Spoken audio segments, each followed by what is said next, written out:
Wanted, China opens a case against members of Taiwan's military for alleged hacking. This is just one of more than 100 of what's been known as garbage mountains now piling up in Taiwan. Activists say Taiwan needs to face up to its rubbish problem.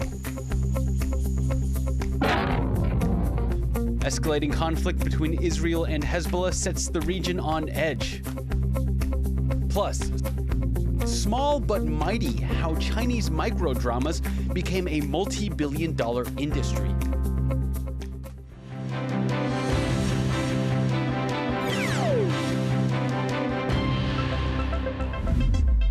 A warm welcome to TaiwanPlus News. I'm Liao. China's National Security Ministry is accusing Taiwan of carrying out cyber attacks against China, Hong Kong, and Macau. It says a hacking group called Anonymous 64 belongs to Taiwan's cyber warfare wing, and it's opened a case against 3 of the ring's members. Louise Watt reports. China says it's investigating these 2 men and 1 woman who work for Taiwan's cyber warfare unit over their alleged involvement in a hacking group targeting China. The country's National Security Ministry says the group, called Anonymous 64, has sought to put out content that attacks China's political system and policies. On the social platform X, the apparent group says it successfully attacked university, media and other websites in China, uploading posts that liken Chinese President Xi Jinping to an emperor and that also mention Tibet, both sensitive subjects in China. Taiwan's cyber warfare unit has refuted China's accusations that it's behind the group. 针对陆媒指控我们国军仰骇客公路，我们所属的网络战联队是负责执行国防资讯及网络安全维护等任务。那对于陆方的指控的内容并非事实。 Taiwan's cyber warfare unit says it's China that is working to disrupt Taiwan with cyber attacks, as well as sending military planes and ships close to the island that it claims sovereignty over. Analysts say the timing of the allegations is noteworthy, coming soon after China announced that what it calls extreme Taiwan independence supporters could face the death penalty. This is the very first case ever since China rolled out a new set of legal guidelines earlier this year, targeting the die-hard Taiwan separatists. So beneath the accusation of Taiwan cyber attacks, this is a legal war waged by China against Taiwan to intimidate Taiwan people. China has already labelled some key government officials as die-hard separatists. And while China does not have any jurisdiction over Taiwan, cases like this one suggest it could be experimenting with new ways to pressure Taiwan. Justin Wu and Louise Watt for TaiwanPlus. Taiwan has dumped nearly 1 million metric tons of rubbish out in the open across the country, with more added daily. The government says it's a temporary solution while it refurbishes and builds more incinerators. But local communities are saying they've had enough of trash mountains in their neighborhoods. Liao reports. Nearly every week, mother of 3 Peng Guizhi comes to this stream near her home in Judong, northern Taiwan, to test its waters. Using a science kit she got from a local school, Peng checks for dangerous chemicals and pollution leaching, sharing her findings online.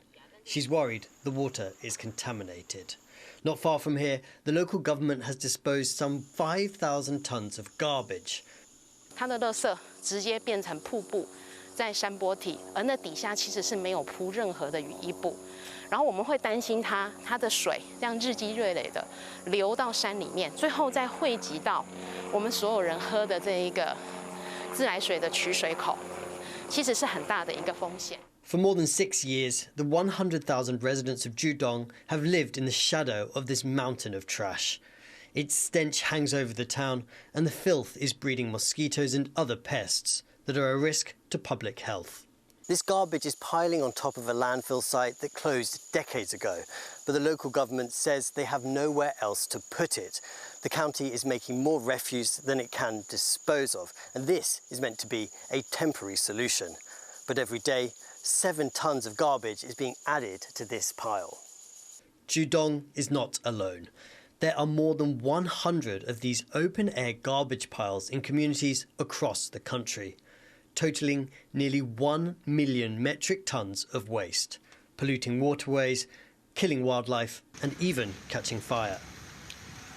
Taiwan recycles more than half of its rubbish and burns most of what's left in more than 20 incinerators across the country. Many of the facilities are more than 2 decades old and are due for a refurbishment. And while they are offline, the waste piles up. The national government has earmarked nearly $40 million to build more incinerators and to help local governments handle the current situation. 地方政府，它的掩埋场如果有裸露堆置这些垃圾的话，要提出它的改善计划，一定要最长，一定要在3年内完成改善。 Despite Taiwan's high recycling rate, environmental groups warn that the country is still generating an increasing amount of rubbish, particularly plastic. They say people here became overly dependent on single-use food and beverage containers during the pandemic, and that this bad habit is fueling the rising tide of trash. 在台湾，我觉得是更应该要加快去做所谓的重复使用。 或者是重复使用这样子的一个工作，对，那样才能够去真正的去解决我们从源头不断产生过多垃圾这样子的一个问题。Even in Judong, where Taiwan's mountain of garbage quite literally looms large, Peng says it's hard to get people to face up to the scale of the environmental crisis. 我觉得它好像一个 cancer 一样，就是它会扩张，而且它会让你觉得这很正常。 Like much of Taiwan, Judong has prospered in recent years. The country's tech-based economy is booming, and quality of life here is on the up. But with that prosperity has come more waste. And, as is evident here, if that's not managed responsibly, it can become more than just a blight on the local landscape. Chris Ma and Rick Liao in Hsinchu County for TaiwanPlus. All eyes are now on housing prices as new credit controls take effect. The cost of owning your own home in Taiwan is so high, many young people are giving up on the dream. So could these new rules help cool down the sizzling market? John Van Trieste takes a look. The central bank says there's been too much risky lending for real estate, and it's brought in new credit controls to rein in the housing market. With a few exceptions, there are no more loan repayment grace periods for people with more than one property in their name. And second home buyers will only be able to get loans up to half their new property's value. Market watchers predict fast results. 如果说呢有这个价格下修的情势呢，可能也会是这些2线地带为一个首波可能产生的状态如果说我们可以看到这些成屋市场呢，或许呢在今年底之前呢，就已经可能可以看到一波降价的溢价的空间。 Taiwan's housing market is one of the least affordable in the world when prices are compared to what the average person makes. Housing justice advocates want the new controls made permanent to make the property ladder more accessible. 央行其实有一些信用管制，它其实是可以长期继续进行下去。的确比较担心的是说，央行就到时候就用，明明是撑不住，但是他却用说效果已经达成了，然后取消了这些相关的信用管制，又让房市就是往杠杆变高，然后继续炒作的方向发展。But construction firms see a chance of tough times ahead. Smaller firms especially face ruin if people who've already signed up to buy extra properties suddenly find they can't pay for them. 希望政府能不能定一个落日条款，已经在进行中的签完约的呢，不受既往，给他们继续能够履行合约。 For now, market watchers are looking for signs of fewer transactions and more selling pressure. Signs a buyer's market may be on the way. Devin Tsai and John Van Trieste for TaiwanPlus. At least 6 people have been killed by record rainfall in Japan's Noto region. Local officials say 2 people are missing after they were swept away by swollen rivers. They're also concerned about 5 other people they've been unable to contact. The Noto Peninsula is still recovering from a powerful earthquake that struck on New Year's Day. Rainfall in the town of Wajima hit a record 121 millimeters an hour on Saturday, triggering landslides and flooding.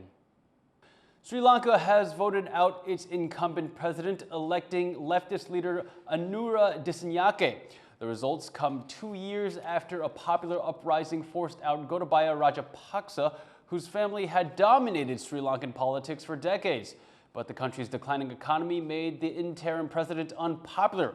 By voting in Disnyake, the country hopes to bring about economic change by addressing widespread poverty. This is the first time a member of Sri Lanka's National People's Power Party has been elected president. Concerns are growing a full-scale war could erupt in the Middle East as Israel and Hezbollah trade cross-border strikes.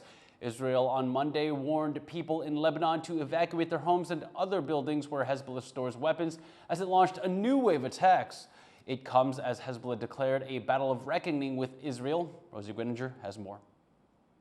Hezbollah rockets strike northern Israel, the farthest they've reached into the country in the last 11 months, as conflict between the two sides escalates.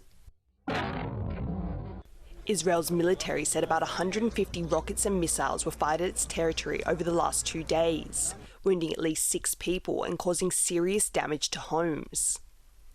Hezbollah claims it was retaliation for an Israeli bombardment in southern Lebanon, which claimed the lives of a senior Hezbollah commander, at least a dozen other militants, and more than 30 civilians. As thousands gathered in Beirut for the funeral of that commander, Hezbollah's deputy leader said the group is ready to face all military scenarios. لقد دخلنا في مرحلة جديدة عنوانها معركة الحساب المفتوح نتابع فيها جبهة الإسناد والمواجهة ومن خارج الصندوق بين الحين والآخر نقتلهم ونقاتلهم من حيث يحتسبون ومن حيث لا يحتسبون. Israeli officials are making equally dire threats towards Hezbollah, with Israeli Army Chief of Staff saying his country's strikes will intensify. Israel launched hundreds of strikes into southern Lebanon over the weekend, destroying thousands of rocket launchers known to be used by Hezbollah to target Israel. אנחנו נעשה את כל מה שנדרש להסיר ולסכל איומים לעבר מדינת ישראל. אנחנו נחזיר את התושבים בביטחון לבתיהם. ואם חיזבאללה עדיין לא הבין את זה, גם אחרי השבועיים האחרונים הוא יקבל עוד מכה ועוד מכה עד שהארגון הזה יבין. The two groups have been exchanging daily cross-border fire since the outbreak of war in Gaza on October 8th, as Hezbollah stands in solidarity with Palestinians and Hamas. But the exchanges over the past week escalated after an attack on Hezbollah through its communication devices, hundreds of which exploded simultaneously 2 days in a row. The violence has sparked renewed international concern of a wider all-out war in the Middle East region, with world powers imploring both sides to show restraint. We believe that there are better ways to try to get those Israeli citizens back in their homes up in the north and to keep those that are there safely than a war, than an escalation, than opening up a second front there at that border with Lebanon against Hezbollah. We still believe that there can be time and space for a diplomatic solution here. US President Joe Biden said the US is doing everything possible to keep a wider war from breaking out. But as both Hezbollah and Israel vow to continue military action, there isn't any signs either side is prepared to back down. James Lin and Rosie Greninger for TaiwanPlus. Coming up after the break, parroting Putin's propaganda. Backlash in Canada over a controversial documentary called Russians at War.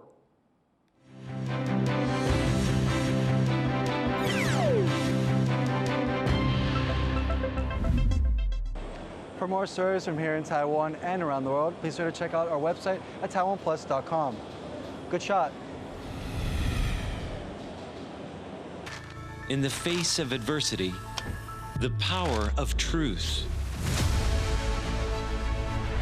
A roadmap for a just and open world, charted by the freest country in Asia. Taipei for Taiwan Plus. Taiwan Plus News, a voice of freedom in Asia.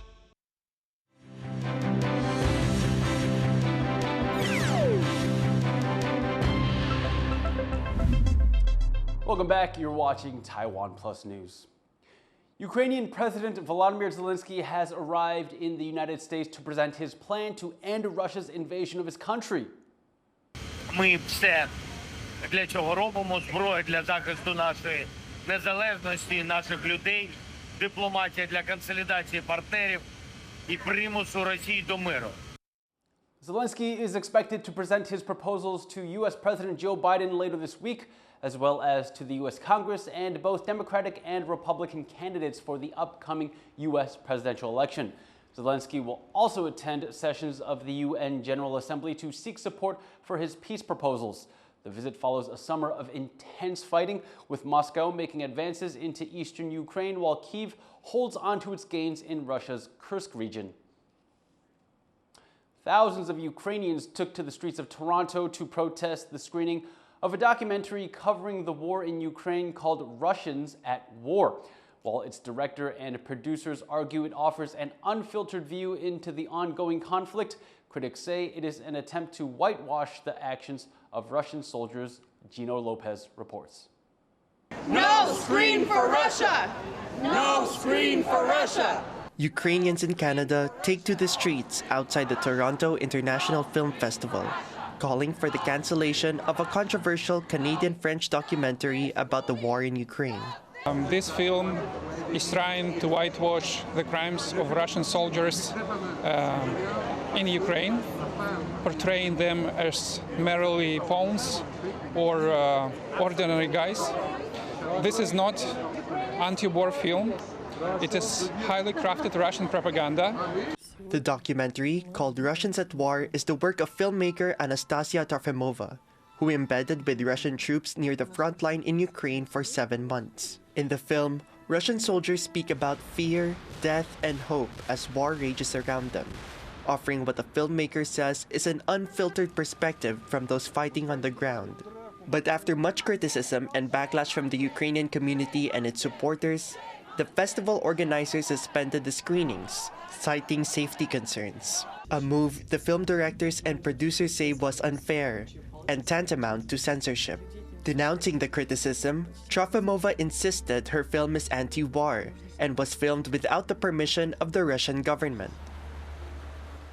We could have had great discussions, to be honest. I wish we had those 3 screenings. I wish we had the opportunity to discuss everything in a safe and comfortable manner. But most Ukrainians say the film erases the complicity of Russian soldiers in alleged war crimes, such as the killing of civilians and abductions. Critics have questioned the background of the film's director Trofimova, who has worked with Russian state media Russia Today. Suspicious that there has not been backlash from the Kremlin when Trofimova allegedly made the film without their permission. Critics also argue that taxpayer money from the Canada Media Fund should not have been given to its production. Reviewers have decried the film as not being objective, especially as the director wore a Russian military uniform while filming the documentary. I think also something that provoked a lot of backlash is just the fact that Trofimova broke Ukrainian law by crossing into Ukraine illegally with the invading army. So I think a lot of Ukrainians were really outraged and hurt that influential film festivals are willing to screen this sort of film. While the Toronto International Film Festival pushed through with 2 additional screenings, the Ontario Public Broadcaster TVO decided to cancel the airing of the documentary and pulled its support after immense public pressure. For these and other Ukrainians, no documentary will ever do justice for the thousands of friends and family that they have lost.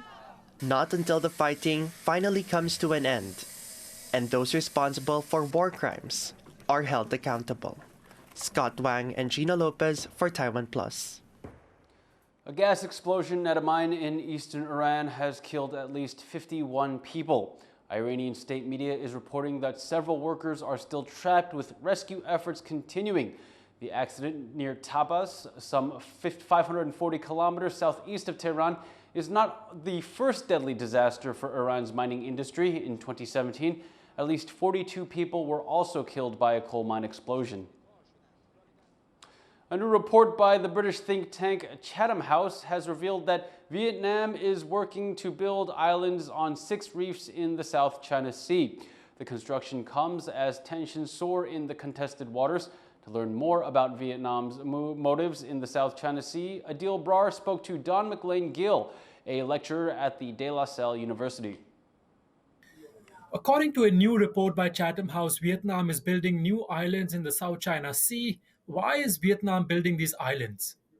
As we can see, for the past few years, China has been pushing its maritime boundaries into the Gulf of Tonkin and also has been pursuing a number of policies in the Indochina region that directly contradict and, in fact, provoke the national security interests of Vietnam.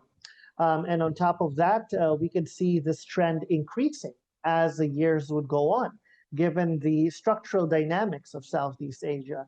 So in this regard, we have actually witnessed in 2023 alone, a number of comprehensive strategic partnerships between Vietnam and partners such as the United States, such as Australia, that are often seen to be more aligned to the Western approach. One of the islands that Vietnam is constructing is near China's military installation in Spratly Islands. What does this mean for regional tensions in the South China Sea? Vietnam has been, in fact, diversifying, expanding its approach. And of course, the growing levels of confidence building and interoperability collaboration between Vietnam and the Philippines. In fact, they had the first ever Coast Guard drill, just a few weeks ago, which was the first between 2 Southeast Asian claimant countries, right? So this goes to show that Vietnam is wary. Vietnam is aware of the risks of being complacent when it comes to China's behavior.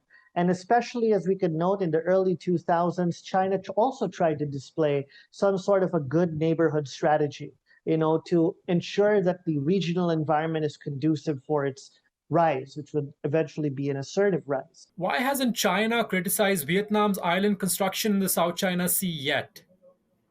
Well, I think the most basic reason would be, of course, the system of governance. Vietnam and China's political parties share deep and historic fraternal relations, and they are, of course, quite cautious of completely delegitimizing each other's political systems, given that there aren't very many socialist communist parties in the world today and are far less compared to how it was prior to the end of the Cold War. And also Vietnam's adherence to the Four No's principle, for instance, or perhaps its pursuance of strategic autonomy, also sends a more conducive signal for China, if we'd like to argue it that way. That was Don McLean-Gill of De La Salle University. A new style of short-form drama serial has quickly become a multi-billion-dollar industry on Chinese social media. But these microdramas have already caught the attention of government censors. Eric Gao reports. Inside the walls of a medieval castle, a pivotal moment in this new form of melodrama, as actor Zhu Jian, in the role of a powerful patriarch, steps in to restore order. Given the scale of the production, you could be forgiven for thinking this is the set of a high-budget movie. But in fact, Zhu is shooting for microdrama series Grandma's Moon, one of countless examples of a new short-form video medium that's taking Chinese social media by storm. 我给他这个理解呢，它就相当于快餐。长剧是一种丰盛的大餐，短剧它就是快餐。你们两个，另外两个来上。 That appetite for snappy, short-form media has led to the rise of a multi-billion-dollar industry in China, with a unique approach to monetization. 每隔这么几集，它要有一个情节的反转，在这个情节的反转的时候，它设定叫你充值，你这充值以后，你才能继续往下看。也就是在你看到正有劲儿、正吸引你的时候。 叫你欲罢不能的时候，停了，充钱。 This new medium is attracting some big names, including Hong Kong director Stephen Chow of Kung Fu Hustle fame, who brought together Chinese comedy giants for his microdrama series Take Me Home. 开车啊！ But the sudden rise of microdramas has caught the attention of the Chinese government, always wary of the new, and apparently threatened by the medium's tendency toward melodrama. They've already told producers to take it down a notch. 6月1号，就今年的6月1号，这个短剧新规之前，基本上就是这么一个，它这个故事情节特别夸张，特别无厘头、没道理的。 Those regulations require all microdramas to be licensed and bar content considered pornographic, violent, or spreading what the government considers wrong views on marriage and love. These echo limitations on other forms of media in China, which are forbidden to promote alternative relationships that might deviate from the mainstream value orientation of society, including same-sex relationships. 换换，你说话怎么这么可谋？ For actors like Zhu Jian, though, the industry has offered exciting new opportunities. And with some estimates saying the industry could more than double in value by 2027, it looks like microdramas may only get bigger. Fu Huahong, Luffy Li, Reese Ayers, and Eric Gao for TaiwanPlus. Thank you for watching Taiwan Plus News. You can visit the Taiwan Plus website or follow our social media for more stories from Taiwan and around the world. Before we go, Taiwanese fashion designers have brought their best to a New York runway. Here are some of their looks. I'm Liao. Take care and see you next time.